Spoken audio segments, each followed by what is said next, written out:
41 warships broke out of the dark sky above our station, and I knew we had less than an hour before they opened fire. My name is Vesik Thanori, and I was the officer in charge of Dren's Anchor, a small relay station at the edge of Coalition space. We had 6 patrol ships. They had 41 warships, arranged like a wall of iron closing in on us. There was no time to think about fairness. There was only time to act. I ran to the command deck, my hands shaking on the console. Prilik, my young aide, was already there, her eyes wide with fear. Around us, alarms screamed through the corridors. Somewhere below, people were rushing toward the shelters, carrying children, carrying whatever they could grab in the final seconds before everything changed. I sent a distress call to the Coalition Council first, because that was protocol. That was the rule we had followed for hundreds of years. Ask the Council, wait for approval, hope someone with more ships than you decides you are worth saving. Their answer came within the hour, and it was worse than silence. They told us reinforcements were 11 days away. They told us, in careful diplomatic language, that our station was an acceptable loss. 11 days. The enemy fleet above us needed less than 1 to finish what they came to do. I stood there staring at that message, feeling something cold settle into my chest. 11 days might as well have been 11 lifetimes. It was Prilik who spoke first, her voice barely above a whisper. She reminded me of an old agreement, one most of us had almost forgotten. Years ago, after a terrible incident near the Thren system, a small and strange species called humans had offered to sign a mutual aid pact with any station willing to trust them. Almost nobody signed it seriously. Their fleet was young. Their ships looked plain, almost crude, next to the elegant designs of the Coalition. Nobody expected them to matter. But nobody else was coming, and pride was a luxury we could no longer afford. I sent the signal myself. I gave our coordinates, our situation, our numbers, expecting nothing more than silence, or perhaps a polite refusal days too late to matter. 4 minutes later, a reply appeared on my screen. It was short. It said they had received our message, that we should hold our position, and that they were on their way. No lengthy negotiation, no request for payment, no demand that we explain ourselves further. Just a promise, delivered faster than I thought possible. I wanted to believe it. Part of me did. But as the hours passed and the enemy fleet began its first bombing run, that belief grew thinner and thinner.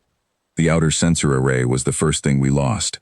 Then came the habitat ring on the northern side of the station, torn apart in a flash of light that lit up every window for a few terrible seconds. I remember standing at the viewport, watching debris drift past like slow, silent snow, and thinking that this might be the last thing I ever saw. We moved everyone we could into the deep shelters. I stayed on the command deck with a skeleton crew, because someone had to keep watching, keep hoping, keep waiting for a fleet that might never come. By the second day, I had almost given up. The enemy commander sent us a message demanding surrender, promising mercy if we handed over the station without further resistance. I began drafting a reply, my fingers heavy on the keys, each word feeling like defeat. I never finished that message. At exactly 20 minutes past 3 in the morning, station time, my sensor officer let out a sound I had never heard from him before, somewhere between a gasp and a cry. I turned to the main display and saw the sky itself begin to tear open. Not one point of light, dozens.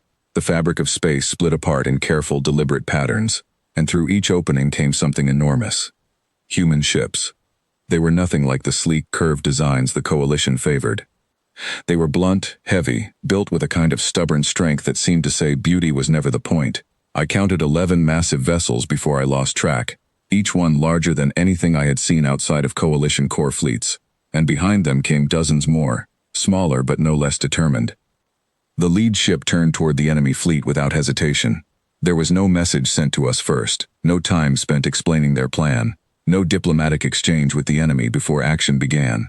They had said they were coming, and now they had arrived, and clearly that was explanation enough for them. What followed was the fastest turn of fortune I have ever witnessed. The enemy fleet, which had spent 2 days grinding our defenses into dust, found itself suddenly facing something it had never expected. Within minutes, their formation broke apart.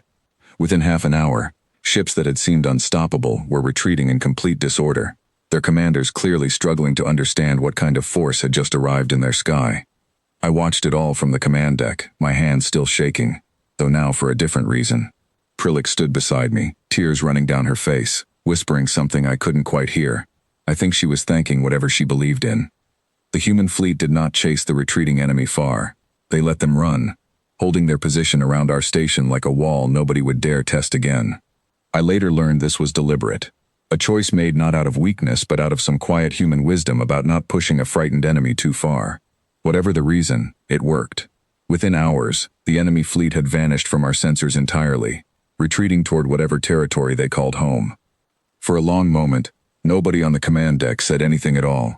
We simply stood there, staring at empty space, where death had been circling us only hours before, unable to fully believe we were still alive. 4 hours after the battle ended, a shuttle descended from the human flagship and landed in our damaged docking bay. I went to meet it myself, walking through corridors still scarred by fire and broken metal, past crew members who stopped their work just to watch the door open. 5 humans stepped out.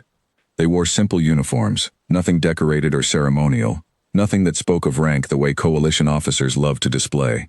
Their leader was a woman named Elena Marsh, calm and steady, walking through the wreckage of our station as though she had seen worse and expected to see worse again. I had prepared a long speech. I wanted to thank her properly, to offer whatever formal alliance our station could arrange, to acknowledge in careful diplomatic language the enormous debt we now owed her people. I managed only a few words before she raised a hand, gently, and stopped me. She looked around at the broken corridor, the flickering emergency lights, the exhausted faces of my crew still emerging from the shelters. Then she asked a simple question.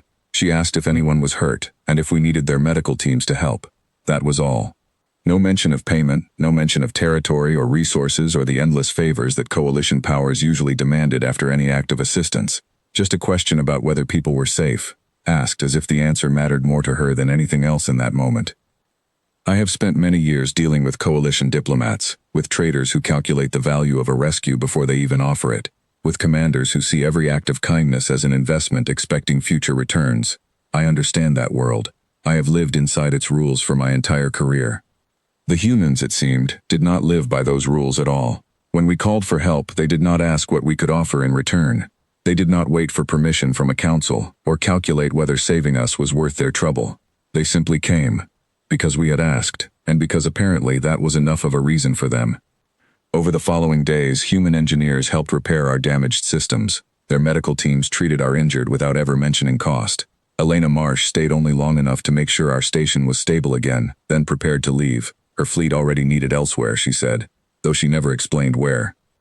Before she left, I asked her why her people had responded so quickly, when every other power we had ever dealt with moved so slowly, weighing every decision against careful calculations of benefit and risk. She thought about the question for a moment, then gave an answer I have never forgotten.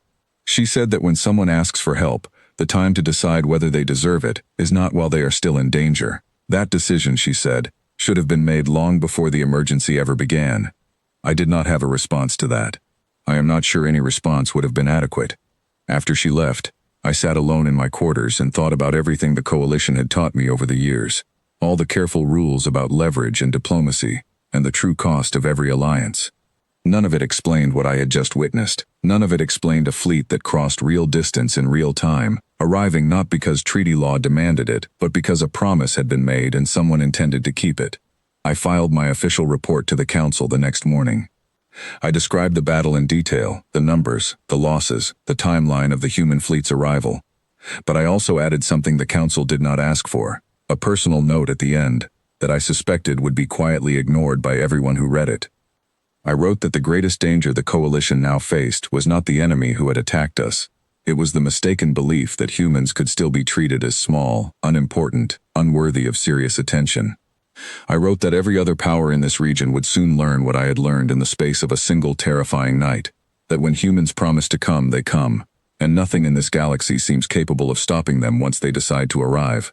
I do not know how the council will respond to that report. Perhaps they will dismiss it as the exaggeration of an officer who had simply survived a frightening ordeal. But I was there.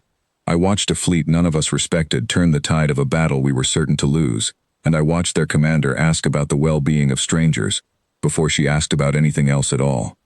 Whatever the coalition decides to believe, I know what I saw, and I know that the next time someone asks me who to call when all hope seems lost, I will not hesitate before giving my answer.